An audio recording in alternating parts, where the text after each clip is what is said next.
রাত বাজে 1:30। এই মাঝ রাতে আমরা দুজন মিলে রান্নাঘরে রান্না বান্না করতেছি। ভাবলাম 5 মিনিটের মধ্যেই চিকেন স্যুপটাই বানিয়ে ফেলবো, পেট ভরে খাবো। তবে নারায়ণগঞ্জের মানুষ যে স্যুপের সাথে লুচি খায় সেটা আমার জানা ছিল না। ভাবির জন্য লুচি বানিয়ে দিলাম, তাও আবার এই রাত 1:30টার সময়। সেই সন্ধ্যা থেকে দুজন মিলে আড্ডা দিতে দিতে গল্প মজা করতে করতে কখন এত রাত হয়ে গেছে টেরই পাইনি। আমরা ডিনার কমপ্লিট করছি সেই সন্ধ্যার দিকেই। এখন আবার ক্ষুধা লেগে গেছে, তাই কি খাবো কি বানাবো বুঝতে পারতেছিলাম না। দেন ভাবলাম আমার 5 মিনিটের স্যুপ রেসিপিটা বানিয়ে ফেলি। চিকেন স্যুপের রেসিপি তো এর আগেও তোমাদের সাথে শেয়ার করছি, তোমরা খুবই পছন্দ করছো। আসলে এই স্যুপটা না অনেক মজার হয়, খুব একটা বেশি কিছু লাগেও না, খুব অল্প জিনিস দিয়ে বানানো যায়। গরম পানির মধ্যে একটু লবণ দিলাম, কয়েকটা গোলমরিচ একটু হালকা ভাবে থেতলে নিয়ে এর মধ্যে দিয়ে দিলাম। আর এর মধ্যে দিয়ে দিয়েছি মুরগির মাংস, হাড় ছাড়া মাংসগুলো দিলাম এর মধ্যে। এখন শুধু মাংসগুলো সিদ্ধ হবে। তার সাথে সাথে দিয়ে দিচ্ছি একটু আদা বাটা, রসুন বাটা, জাস্ট ফ্লেভারের জন্য। এখানে কোনো তেল দেওয়া হয়নি স্যুপের মধ্যে। এই রান্নাটা করতে খুব একটা সময় লাগে না, বাচ্চা থেকে শুরু করে সবাই খেতে পারবে। বাচ্চাদের জন্য মরিচটা একটু কম দিতে হবে, এই আর কি। যারা ডায়েট করো তারাও খেতে পারবে। সুপার হেলদি একটা খাবার, আমার তো খুবই পছন্দের একটা খাবার। যখনই ক্ষুধা লাগে তখনই আমি চিকেন স্যুপ বানিয়ে খাই, আর বাসার সবাই অনেক পছন্দ করে। সেজন্য ভাবলাম আজকে রাত্রেবেলাও ভাবির জন্য আর আমার জন্য চিকেন স্যুপটাই বানাই। চিকেন গুলো সিদ্ধ হয়ে গেছে, তুলে নিয়ে খুব ভালোভাবে আমি ছিঁড়ে নিয়েছি, আর তারপর আবারও দিয়ে দিলাম স্যুপের মধ্যে। খুবই সিম্পল। এখন জাস্ট কর্নফ্লাওয়ার নিয়ে নিলাম 2 চামচ, একটু পানি দিয়ে গুলিয়ে নিলাম, আর এদিকে 2টা ডিম ভেঙে নিলাম একটা বাটিতে।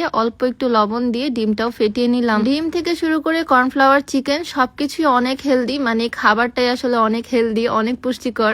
অল্প খেলেই পেটটা একদম ভরে যায়। ডিম আর কর্নফ্লাওয়ার গুলানো পানি দুইটাই আমি দিয়ে দিলাম। এখন আমাদের স্যুপ একদম রেডি। লাস্টে আমি দিয়ে দিলাম কাঁচামরিচ কুচি, আর সার্ভ করার পর দিতে হবে লেবুর রস, তাহলেই স্যুপ রেডি। তবে স্যুপ বানানোর পর শুনলাম স্যুপের সাথে নাকি নারায়ণগঞ্জের মানুষরা লুচি খায়, যেটা শুনে আমি পুরাই অবাক, কারণ আমরা স্যুপ নর্মালি চামচ দিয়ে খাই। প্রথমে সত্যি বলতে আমি খুবই অবাক হয়েছিলাম লুচির সাথে স্যুপ খাওয়ার ব্যাপারটা শুনে। তবে বড়ভাবে যেহেতু খেতে চাইছে তাই লুচিও বানাতে লেগে পড়লাম। আমিও আজকে ট্রাই করব, দেখি কেমন লাগে। আমি যেখানে বেড়াতে যাই না কেন গ্লোমিনাসের এই সোপটা সবসময় আমি আমার কাছে রাখি। এটা প্রায় 15 দিনের বেশি হয়ে গেল আমি ইউজ করতেছি। এটা কোল্ড প্রসেসে তৈরি করা একটা অর্গানিক সাবান, যেটাতে কোনো রকমের সাইড এফেক্টের ভয় নাই। স্কিনে সকল রকমের ব্রণের দাগ, মেস্তার দাগ, চোখের নিচে কালো দাগ রিমুভ করতে হেল্প করবে। রেগুলার এটা ইউজ করলে বেনিফিট তোমরা নিজেরাই বুঝতে পারবা। আর যারা আজে বাজে জিনিস ইউজ করে স্কিনের 12টা বাজিয়ে ফেলছো, স্কিনটাকে পাতলা করে ফেলছো, তাদের জন্য এটা হেল্পফুল হবে, স্কিনটাকে হেলদি করবে। এই সাবানটা তোমরা পেয়ে যাবা গ্লোমিনাস ফেসবুক পেজ থেকে। পেজটা আমি ডেসক্রিপশনে মেনশন করে দিব, তোমরা চাইলে ভিজিট করে আসতে পারো।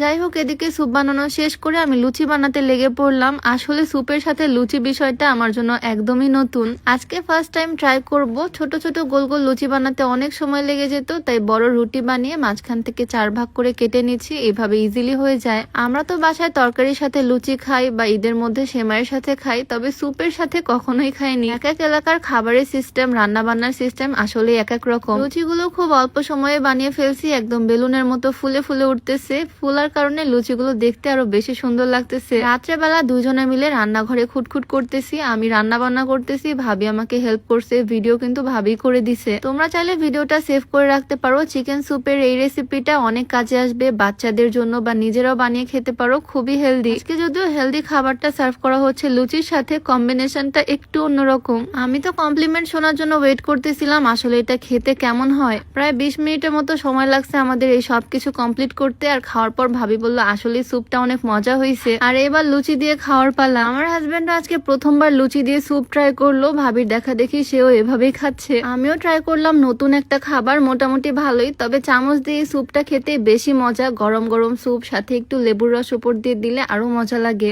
ডায়েটের জন্য এটা বেস্ট একটা স্যুপ। আর তোমরা যারা চিকন হতে চাও চাইলে কিন্তু এই স্লিমিং টিটা ট্রাই করতে পারো। এটা সকালে আর রাতে রেগুলার খেলে খুব সহজেই ওজন কমানো সম্ভব। ওজন কমানোর পাশাপাশি এটা গ্যাস্ট্রিকের সমস্যাটাকেও দূর করে। আর এটা যেহেতু সম্পূর্ণ প্রাকৃতিক উপাদান দিয়ে তৈরি, তাই কোনো রকমের সাইড এফেক্টেরও ভয় নাই। এটা তোমরা beauty by Lim Facebook page থেকে পেয়ে যাবা। পেজটা ডেসক্রিপশনে মেনশন করে দেওয়া থাকবে, নাম্বারটা স্ক্রিনে দিয়ে দেওয়া থাকবে। যাই হোক, ভাবি তো এদিকে মজা করেই খাচ্ছে। আর রাত 1:30টার সময় এই হচ্ছে আমাদের খাওয়া দাওয়া, মানে মাঝ রাতে খাওয়া দাওয়া আর কি। তোমাদের সাথেও ছোট্ট করে ভিডিওতে শেয়ার করলাম। তো সবাই ভালো থাকো, সুস্থ থাকো, দেখা হয়ে যাবে নতুন ভিডিওতে। সবাইকে আল্লাহ হাফেজ, আসসালামু আলাইকুম।